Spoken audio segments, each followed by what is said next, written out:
Les titres de ce Quoi de neuf hebdo. Un Suisse agresse une femme médecin thaïlandaise pour une raison bien futile.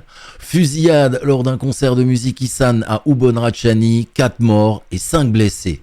Impôt sur le revenu sur les revenus importés en Thaïlande, on en sait un peu plus pour les retraités étrangers. Le Premier ministre thaïlandais effectuera sa première visite officielle en Europe la semaine prochaine et il commencera par une visite en France. À Jomtien, près de Pattaya, la circulation se complique sur Beach Road avec le lancement des grands travaux. Merci de regarder la chaîne Cap Thaïlande. Nous sommes le dimanche 3 mars. Si vous voulez aider la chaîne gratuitement, il suffit de cliquer sur le bouton s'abonner et juste après de cliquer sur la petite cloche et de sélectionner toutes pour obtenir une nouvelle notification dès que la chaîne diffusera une nouvelle vidéo. Tout de suite, place aux informations.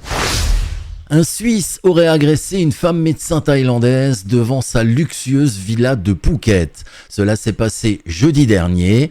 Le médecin thaï, accompagné d'une amie, était allé se promener sur une plage près du quartier de Ta Long avant de s'asseoir sur les marches d'une villa, une des marches qui était située juste à la limite de la propriété et qui donnait sur la plage.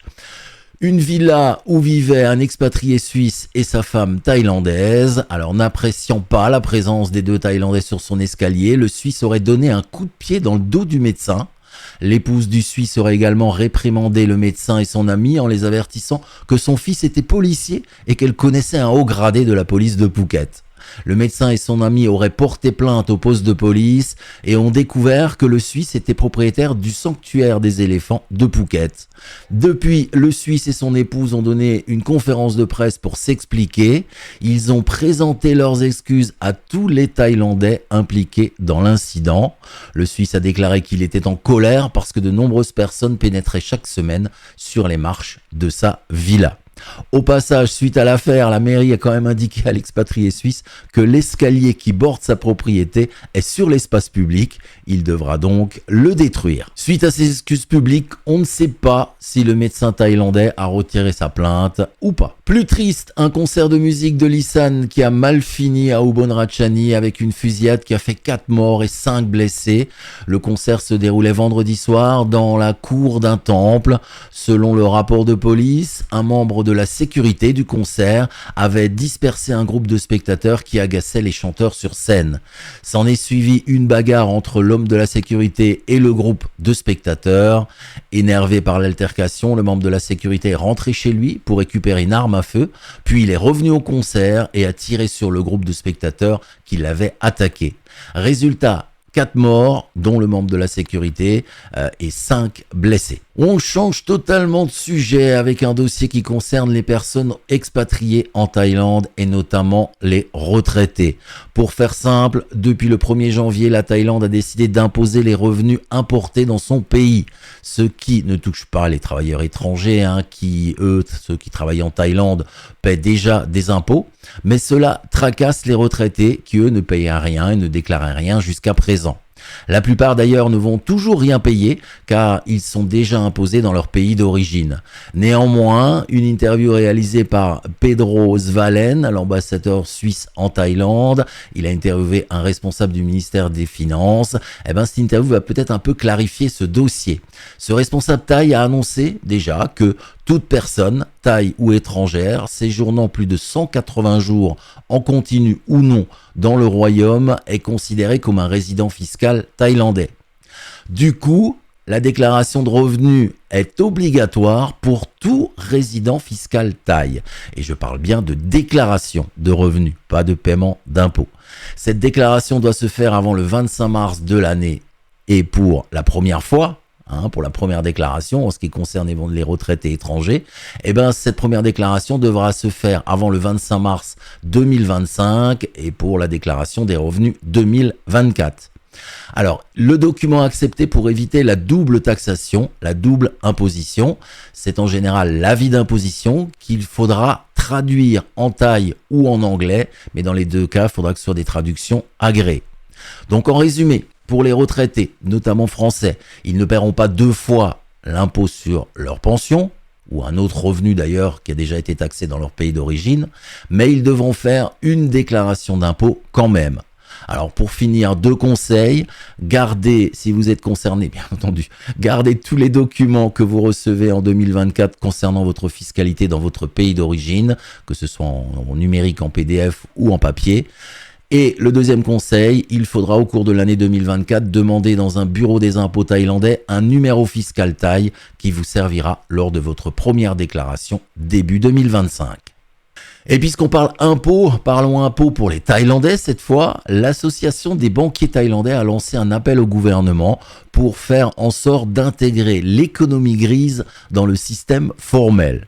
Alors qu'est-ce que c'est cette économie grise ? Eh bien c'est tout simplement des Thaïlandais qui n'existent pas pour le fisc thaïlandais. Non seulement ces gens ne payent aucun impôt direct, revenus, fonciers ou autres, mais en plus ils ne sont même pas répertoriés dans le système fiscal.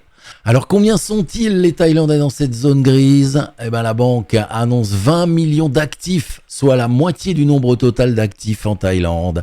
L'association des banquiers thaïlandais souligne également que sur une population thaïlandaise de 66 millions de personnes, la Thaïlande donc compte seulement 11 millions d'actifs répertoriés dans le système fiscal et parmi ces derniers, seuls 4 millions environ paierait des impôts. Le Premier ministre thaïlandais, lui, va effectuer sa première visite officielle en Europe la semaine prochaine. Et une visite qui va débuter le jeudi 7 mars avec la visite de la France. Eh oui, il sera en France, le Premier ministre thaïlandais, du jeudi 7 au lundi 11 mars. Alors pendant cette visite, il tiendra notamment une réunion bilatérale avec le président français Emmanuel Macron. Le Premier ministre thaïlandais devrait présenter en France son plan visant à faire de la Thaïlande la plaque tournante régionale en Asie de l'aviation, des transports, du tourisme et de la fabrication de véhicules électriques. On sait aussi qu'il proposera aux responsables français d'intervenir au niveau européen pour que les touristes thaïlandais puissent entrer dans l'espace de Schengen sans visa, ou plutôt avec une exemption de visa d'au moins 30 jours. On va suivre bien sûr cette visite importante pour la Thaïlande en France. Et on va terminer ce Quoi de Neuf Hebdo avec des actualités concernant la ville de Pattaya ou le secteur de Pattaya. Alors côté tourisme tout d'abord, avec les hôteliers à Pattaya qui ont le sourire. D'après l'association des hôtels de l'Est de la Thaïlande, et depuis quelques semaines, une augmentation du nombre de visiteurs a été remarquée. L'association parle même d'un taux d'occupation de plus de 90% dans les établissements membres. Il attribue ces bons chiffres aux touristes chinois, russes et indiens. Et malgré ce nombre accru de touristes, c'est le moment choisi par la ville de Pattaya pour lancer de gros travaux à Jomtien. Le projet est de réaliser une rénovation du paysage de la plage de Jomtien, du poste de police jusqu'à l'intersection de Chayapruek. Et pour réaliser ce projet, il faut d'abord ouvrir la route, ouvrir la chaussée. Du coup, la grande rue le long de la plage est temporairement à sens unique à cause de ces travaux. Et comme me l'a indiqué Olivier, un membre du Club Cap Thaïlande, cela complique beaucoup la circulation. Même la rue où est situé le bureau de l'immigration est passée à sens unique. Alors pour le moment, les policiers font de la pédagogie avec les conducteurs, notamment de scooters, qui ne respectent pas forcément ces changements et ce sens unique. De plus, alors, la majorité de la circulation se retrouve maintenant sur Jomtien Second Road, qui elle devient très surchargée. Et il faudra être patient concernant ces travaux. Pourquoi ? Car la ville de Pattaya ne donne pour l'instant aucune date de fin.